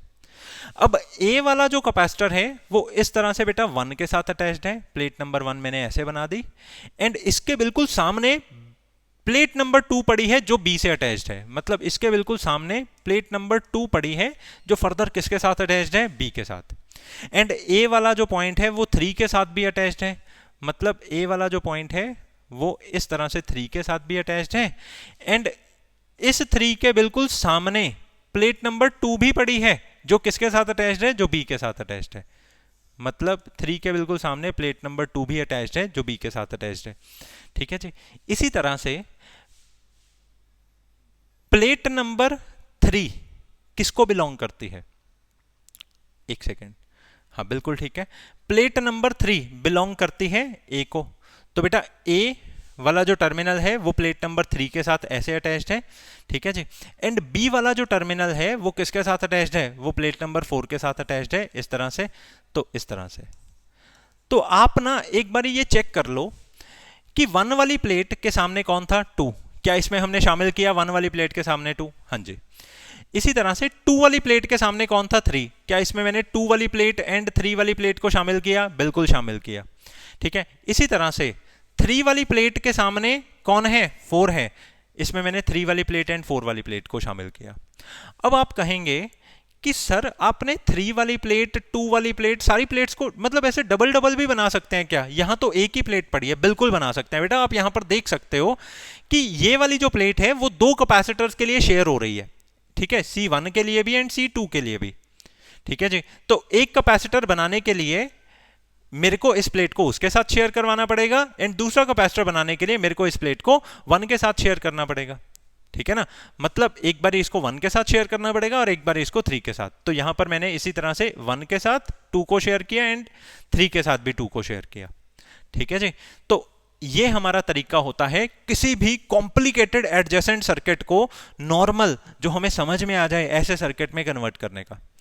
अब आप यहां पर क्या देख रहे हैं कि यहां से जो भी चार्ज आया वो इस प्लेट के पास और इस प्लेट के पास इक्वली डिवाइड होगा, और जितना प्लस चार्ज आता है सामने वाली प्लेट उतना ही माइनस चार्ज लेती है। मतलब C1 की कैपेसिटेंस, C2 की कैपेसिटेंस और C3 की कैपेसिटेंस सेम होगी, क्योंकि सभी प्लेट्स के पास में इक्वल चार्जेस होंगे। तो मतलब इसकी कैपेसिटेंस भी C होगी, इसकी कैपेसिटेंस भी C और इसकी कैपेसिटेंस भी C। तो हमारी जो इक्विवेलेंट कैपेसिटेंस निकलेगी बच्चों, वो कितनी निकलेगी? 3C निकलेगी। समझ आ गया आपको? ठीक है। अब आप कहेंगे सर इसमें सीरीज वाली तो बात आई नहीं। ठीक है, अभी आ रही है बेटा सीरीज वाली बात। ठीक है, अगला हम ले लेते हैं एक कंपोनेंट कुछ इस तरह से। मान लिया जाए अब बेटा मेरे पास में 7 प्लेट्स हैं, ऐसे हमारे पास में 7 प्लेट्स हैं। ठीक है, 1 2 3 4 5 6 7। ठीक है जी। अब ये जो 7 प्लेट्स हैं इनकी मैंने अटैचमेंट की है कुछ इस तरह से, जिसमें मैंने सेकेंड वाली प्लेट को फोर्थ वाली प्लेट के साथ ऐसे अटैच कर दिया, एंड थर्ड वाली प्लेट को 6 वाली प्लेट के साथ में ऐसे अटैच कर दिया। ठीक है जी, इस तरह से मैंने इन प्लेट्स को अटैच कर दिया। ठीक है, मान लिया जाए इस टर्मिनल का नाम A है और इस टर्मिनल का नाम B है। बड़े गौर से देखना, फिर से सेम काम है हमारा। मैंने A वाले पॉइंट को ऐसे बना लिया, B वाले पॉइंट को ऐसे बना लिया। A वाला जो टर्मिनल है उसके हिस्से में कौन कौन आया है? 2 और 4 आया है, 2 और 4 आया है। ठीक है, B वाला जो टर्मिनल है उसके हिस्से में कौन कौन आया है? 3 और 6 आया है। ठीक है जी। अब A वाले टर्मिनल के पास 2 आया है। ठीक है, तो मान लो इसका 2 ऐसे कनेक्टेड है। B वाले टर्मिनल के मतलब इस 2 के बिल्कुल सामने कौन है? 3 है। वो 3 किससे कनेक्टेड है? B से। तो बेटा इस 2 के बिल्कुल सामने हमने ऐसे 3 बनाया, और 3 किससे कनेक्टेड है? B से कनेक्टेड है, कुछ इस तरह से कनेक्टेड है। ठीक है जी। इसी तरह से 2 के बिल्कुल सामने तो 1 भी है, तो 2 हमारा 1 से मतलब 2 हमारा A से कनेक्टेड है, तो 2 के बिल्कुल सामने तो बेटा 1 भी है। ठीक है, 1 भी है कुछ इस तरह से। और हमने ये देखा ये 1 किसी से भी कनेक्टेड नहीं है, तो 1 को मैंने ऐसे ही छोड़ दिया। ये 1 ऐसे किसी से भी कनेक्टेड नहीं है, फर्दर B से मैं इसको कनेक्ट नहीं करूंगा। ठीक है जी। अब इसी तरह से ये 2 की जरा मैं बात एक बार खत्म कर दूं। 2 1 के सामने था एंड 3 के सामने था, उसकी मैंने बात कर दी। अब मैं 3 की बात करता हूं। ये 3 जो है ये 4 के सामने है। ठीक है जी। तो बेटा यहां से ये 3 निकला B टर्मिनल से, और ये किसके सामने है? 4 के सामने है, और 4 किधर से आएगा? A से आएगा। तो ये है हमारा 4 और ये है हमारा 3 प्लेट। आई होप सो ये आपको बहुत अच्छे से समझ में आ रहा है। इसी तरह से ये 4 जो है वो 5 के सामने है। 4 किसको बिलोंग कर रहा है? A को। तो 4 ऐसे है और 5 इसके बिल्कुल सामने है, और हमने यहां पर देखा B तो एक्सेप्ट ही नहीं कर रहा 5 को। ठीक है जी, कोई बात नहीं, जो एक्सेप्ट नहीं किया जाता उसको ऐसे ही ओपन छोड़ दिया जाता है। अब ये जो 5 जो है वो 6 के सामने है। ठीक है, अब ये 5 जो है ये बेटा 6 के सामने है, ये इस तरह से 6 के सामने है। ठीक है, तो अगर 5 6 के सामने है, 6 को तो एक्सेप्ट किया जा रहा है ना B से, तो 6 को तो हमने ऐसे B से कनेक्ट एक्सेप्ट कर दिया। ठीक है जी। और ये जो 6 है ये 7 के सामने है। ठीक है, ये ऐसे है 6।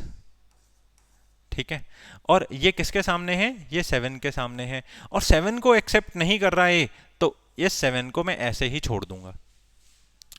क्या आपको ये समझ में आया? ठीक है ना, बड़ा सिंपल करके मैंने आपको समझाया। अब बेटा जो किसी के साथ भी कनेक्टेड नहीं है, इसका मतलब यह है कि उनका नेगेटिव और पॉजिटिव चार्ज यहीं पे ही पड़ा है, तो मतलब वो कैपेसिटर बना ही नहीं है। देखो कभी भी एक जो कैपेसिटर होता है उसका एक टर्मिनल पॉजिटिव से कनेक्टेड होता है एंड दूसरा टर्मिनल नेगेटिव से कनेक्टेड होता है। ये नेगेटिव इसके प्लस चार्ज को खींच लेता है, तभी इसके पास माइनस आ पाता है, तभी इसके पास प्लस आ पाता है, और तभी ये कैपेसिटर कहलाता है। परंतु यहां पर जिसका एक टर्मिनल अटैच्ड ही नहीं है, मतलब वो कैपेसिटर ही नहीं कहलाया जा सकता, तो ये भी कैपेसिटर नहीं है।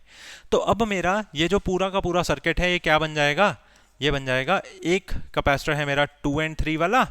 ठीक है, इस तरह से ये A है और ये B है, और दूसरा है बेटा हमारा 4 और 3 वाला। ठीक है, एंड इसके बाद में है हमारे 2 कैपेसिटर सीरीज में इस तरह से। ठीक है। और मैंने आपको ऑलरेडी ये बता दिया, जितना चार्ज एक प्लेट पे है सामने सामने सामने सामने सेम चार्ज इंड्यूस होता रहता है, तो इसकी कैपेसिटेंस, इसकी कैपेसिटेंस, इसकी और इसकी कैपेसिटेंस क्या होगी, सेम होगी। ठीक है। अब ये और ये दोनों कैपेसिटर्स किस में लगे हैं, पैरेलल में लगे हैं, तो इन दोनों की इक्विवेलेंट कैपेसिटेंस हमारी कितनी हो जाएगी, 2C। ठीक है जी, इन दोनों की इक्विवेलेंट कैपेसिटेंस हमारी हो जाएगी 2C।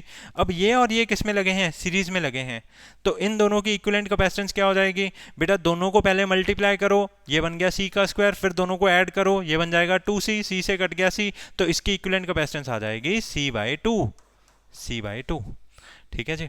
अब क्योंकि ये दोनों भी किस में लगे हैं, पैरेलल में लगे हैं, तो C इक्विवेलेंट हमारी कितनी आ जाएगी, 2C plus C/2, this is equal to 4C plus C, 5C/2।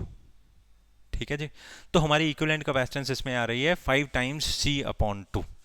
ठीक है। एडजेसेंट कैपेसिटर्स का सारा कंसेप्ट आपको समझ में आ गया। ठीक है जी। अब एडजेसेंट कैपेसिटर्स के कंसेप्ट के बाद एक क्वेश्चन बहुत ज्यादा टीचर्स पूछते हैं, वो है व्हीटस्टोन ब्रिज के ऊपर। ठीक है जी। व्हीटस्टोन ब्रिज की बात मैं आपके साथ में करता हूं, पहले मैं उसका कंसेप्ट समझाता हूं आपको। देखो बेटा, व्हीटस्टोन ब्रिज,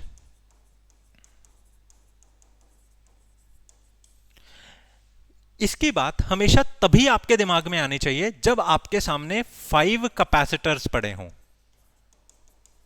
ठीक है जी। किसी भी सर्किट में बेटा अगर आपके पास में कितने कैपेसिटर्स पड़े हैं, 5 कैपेसिटर्स पड़े हैं, सिर्फ तभी आप किसकी बात करेंगे, व्हीटस्टोन ब्रिज की बात करेंगे। ठीक है जी।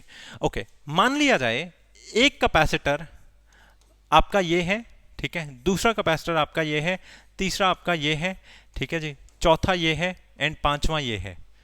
इसमें ये वाला कैपेसिटर 2 है, ये 4 है, ये वाला कैपेसिटर 8 है, ये 16 है, ये बीच वाला 5 है।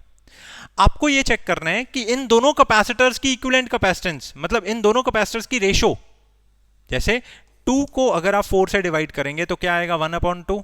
इसी तरह से 8 को अगर आप 16 से डिवाइड करेंगे तो क्या आएगा, 1/2। मतलब अगर इसकी रेशो एंड इसकी रेशो आपकी इक्वल है, तो इसका मतलब ये है कि यहां पर और यहां पर जो पोटेंशियल होगा वो सेम पोटेंशियल होगा। ठीक है जी। ये चीज हम लैब्स में चेक करते हैं। ठीक है, लेबोरेटरी में ऐसे कैपेसिटर लगा लगा के हम चेक करते हैं। अगर इन दोनों कैपेसिटर्स की रेशो एंड इन दोनों कैपेसिटर्स की रेशो बेटा सेम है ना, तो सेंटर वाले कैपेसिटर के बिल्कुल एंड पॉइंट्स पे पोटेंशियल क्या मिलता है, सेम मिलता है। ठीक है जी। तो अगर यहां का पोटेंशियल और यहां का पोटेंशियल ही सेम है, तो हमेशा वायर में चार्ज या करंट हमारा तभी फ्लो करता है अगर यहां का पोटेंशियल ज्यादा हो और यहां का पोटेंशियल कम हो। ठीक है जी। अगर बेटा इसका पोटेंशियल और इसका पोटेंशियल ही सेम है, तो there will be no current flowing through this capacitor, तो इस कैपेसिटर में से कोई भी करंट फ्लो नहीं करेगा। तो मतलब ये पूरा का पूरा सर्किट कैसा माना जाएगा, ये पूरा का पूरा सर्किट बच्चों ऐसा माना जाएगा। ठीक है, ऐसा माना जाएगा। ये 2, 4, 8, 16, इसमें मैं बीच के इस कैपेसिटर को ही हटा दूंगा। तो व्हीटस्टोन ब्रिज के अंदर हम क्या सीखते हैं कि अगर ये कैपेसिटर A है, ये B है, ये C है और ये D है, इसमें A/B बराबर होना चाहिए C/D के, तो हम ऐसा कहते हैं कि हमारा व्हीटस्टोन ब्रिज जो है वो बैलेंस्ड कंडीशन में है। वो कैसी कंडीशन में है बेटा, वो बैलेंस्ड कंडीशन में है। एंड बैलेंस्ड कंडीशन में, इन बैलेंस्ड कंडीशन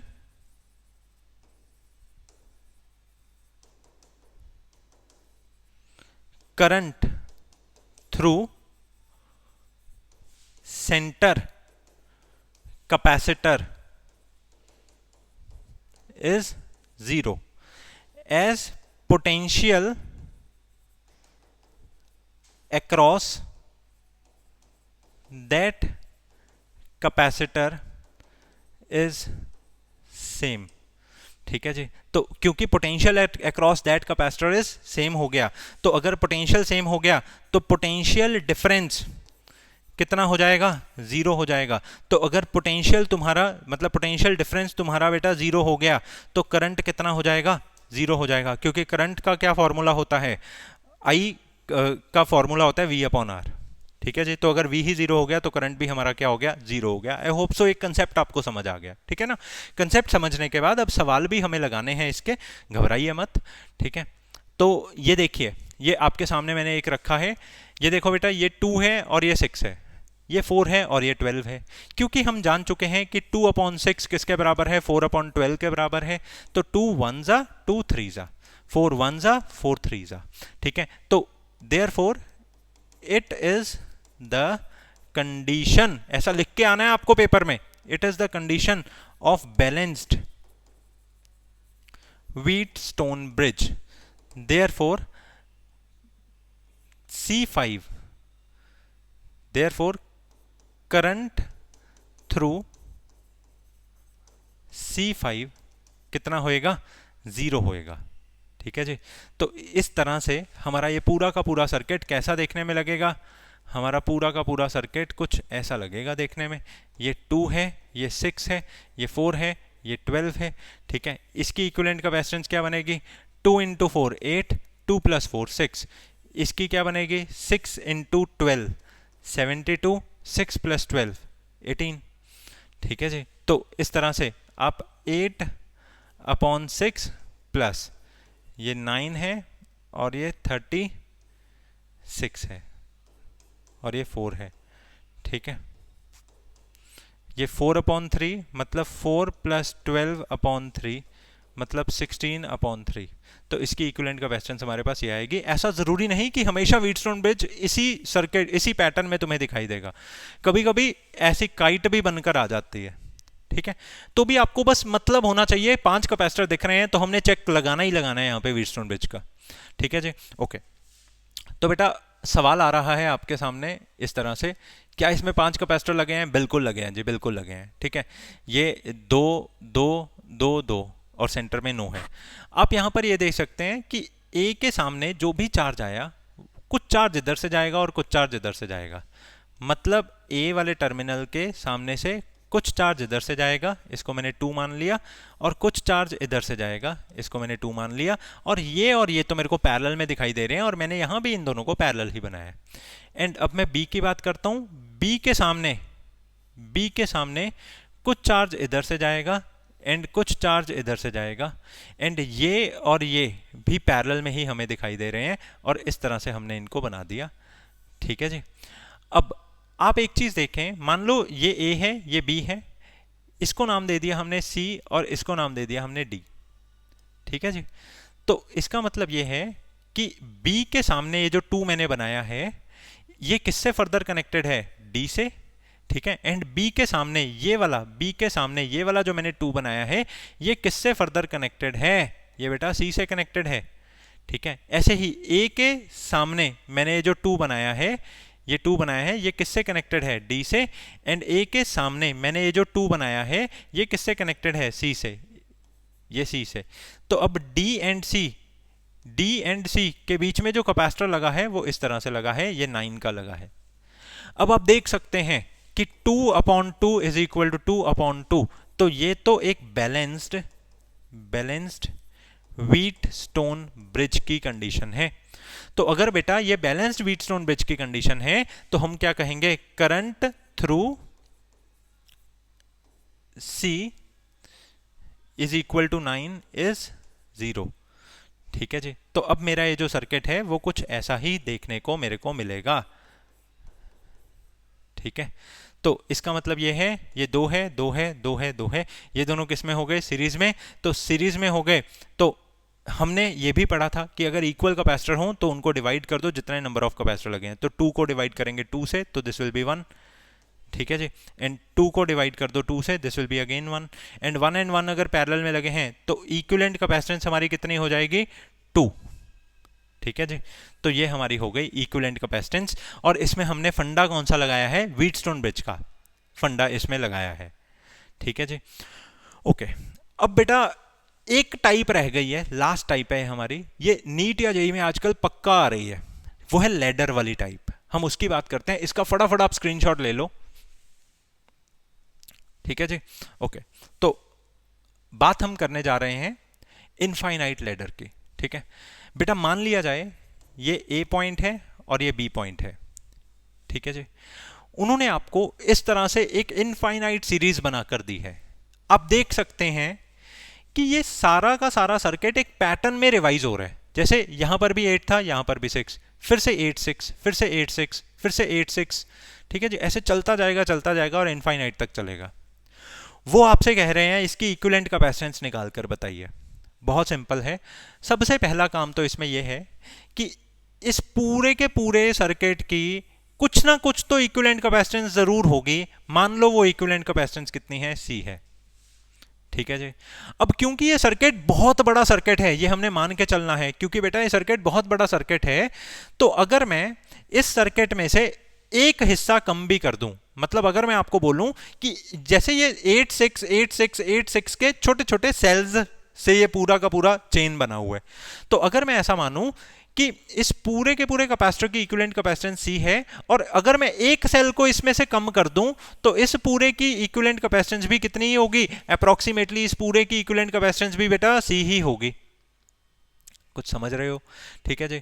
तो हम यहां पर सबसे पहला काम क्या करेंगे, let equivalent capacitance of whole circuit is equal to C, ठीक है जी।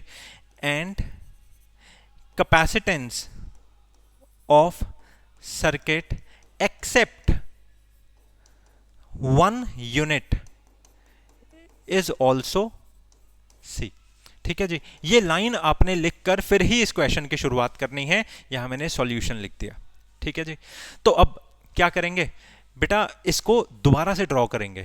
ये वाला जो कैपेसिटर है ये 6 माइक्रोफेरेड का है, ठीक है जी। इसके साथ में ये वाला जो कैपेसिटर है ये 8 माइक्रोफेरेड का है, ठीक है जी। और इसके यहां पर ये वाला जो कैपेसिटर है ये C का है, मतलब ये पूरा का पूरा कैपेसिटर कितने का है, C का है। तो आप देख सकते हैं कि इसके साथ में ये वाला कैपेसिटर कैसे लगा है, सीरीज में लगा है। हमने यही तो माना है ना, अगर एक यूनिट को हम छोड़ दें तो बचा हुआ पूरा का पूरा ढांचा C कैपेसिटेंस का है, ठीक है जी। अगर एक यूनिट को हम इसमें छोड़ दें तो इसकी इक्विवेलेंट कैपेसिटेंस हमारी कितनी निकलेगी, क्योंकि ये सीरीज में लगे हैं। सीरीज में इक्विवेलेंट कैपेसिटेंस क्या होती है, पहले मल्टीप्लाई करो, मतलब 6 इंटू C डिवाइड बाई फिर ऐड करो 6 प्लस C, ठीक है जी। तो अब हम इसको कैसे लिख सकते हैं, ठीक है। ये A था और ये B था, इसकी हमें कोई टेंशन नहीं, ठीक है। अब देखो ये A है, ये हमारा बन चुका है 6C अपॉन 6 प्लस C, कुछ इस तरह से, ठीक है। एंड इधर हमारा बन चुका है 8 माइक्रोफेरेड, ठीक है। ये ऐसे है। अब इसके साथ में ये कनेक्टेड है B से। अब ये और ये किस में लगा हुआ है, पैरेलल में लगा हुआ है, तो C इक्विवेलेंट हमारी कितनी आएगी, 8 microfarad plus 6C upon 6 plus C, ठीक है जी। मतलब अभी मैं यूनिट्स नहीं लिख रहा, मल्टीप्लाई करने में प्रॉब्लम होगी नहीं तो। अब इसको मैंने जब मल्टीप्लाई किया 8 6 48 plus 8C plus 6C upon 6 plus C, this is equal to C equivalent. और हमने बताया है कि स्टार्टिंग में ही हमने ये बात लिख ही दी है कि इक्विवेलेंट कैपेसिटेंस पूरे के पूरे सर्किट की कितनी माननी है, C। तो मैं यहां इक्विवेलेंट कैपेसिटेंस की जगह पर C भर देता हूं। तो अब जब मैं इसको ऊपर मल्टीप्लाई करूंगा, this will be 6C plus C का square is equal to 48 plus 8C plus 6C is 14C, okay. तो C का square is equal to 48 plus 14C में से 6C चला गया, ये बन गया 8C। तो हमारी ये जो क्वाड्रेटिक इक्वेशन है ये बन चुकी है C का square minus 8C minus 48 is equal to 0। I hope so ये आपको समझ में आ रहा है। अब सिर्फ और सिर्फ इस पूरे क्वेश्चन में, देखने में कितना मुश्किल लग रहा था ना, आपको सिर्फ इस क्वाड्रेटिक इक्वेशन को सॉल्व करना और कुछ सॉल्व ही नहीं करना, ठीक है ना, ओके। तो अब देखिए हम 8C को तोड़ेंगे, कुछ इस तरह से तोड़ेंगे ताकि सम करके -8 आ जाए एंड प्रोडक्ट करके वो आ जाए। ये हमारा बन गया C का square minus 12C plus 4C minus 48 is equal to 0, है ना, बिल्कुल ठीक है। तो C को ले लिया common, this is C minus 12, ठीक है, प्लस 4 को कॉमन ले लिया, this is again C minus 12, this is equal to 0। ये हमारा बन गया C प्लस 4 एंड ये हमारा बन गया C minus 12, this is equal to 0। तो C की वैल्यू आ गई -4 एंड C की वैल्यू आ गई बेटा 12, ठीक है जी। आप जानते हैं किसी की भी कैपेसिटेंस कभी भी नेगेटिव नहीं होती। कल लेक्चर में ये भी बात मैंने आपको बताई थी कि कैपेसिटेंस एक स्केलर क्वांटिटी है। ठीक है जी, तो नेगेटिव नहीं होती, तो कैपेसिटेंस हमारी कितनी आएगी 12 माइक्रोफेरेड, क्योंकि जितनी भी वैल्यूज हमें यहां पर दी हैं वो माइक्रोफेरेड में दी हैं। ठीक है जी, तो इस पूरे बड़े सारे सर्किट की हम कैपेसिटेंस निकालने में कामयाब हो गए। ये वाला क्वेश्चन जो है ये तो आपको मिल ही सकता है। इस क्वेश्चन के साथ में आजकल सैंपल पेपर वालों ने थोड़ी एडवांसमेंट कर दी है। वो इसमें एक छोटा सा फॉर्मूला, जीपी का बड़ा इजी सा फॉर्मूला है, उसको ऐड करके फिर सवाल बना रहे हैं। ठीक है जी, तो अगले 2 सवाल मैं उस पर आपको करवाऊंगा ताकि आपको कभी भी प्रॉब्लम ना आए कैपेसिटर में। ठीक है जी, जो बच्चे यहां तक पहुंच गए हैं बेटा वेरी गुड, आप इसी तरह से करते रहिए। ठीक है, आप पहुंचने वाले हैं बस कैपेसिटर के अंत तक, अगले 10 मिनट में हमारा खत्म हो जाएगा। देखिए बेटा, ये क्वेश्चन कुछ इस तरह से है, इसमें उन्होंने फिर से इनफाइनाइट सीरीज ही बनाई है।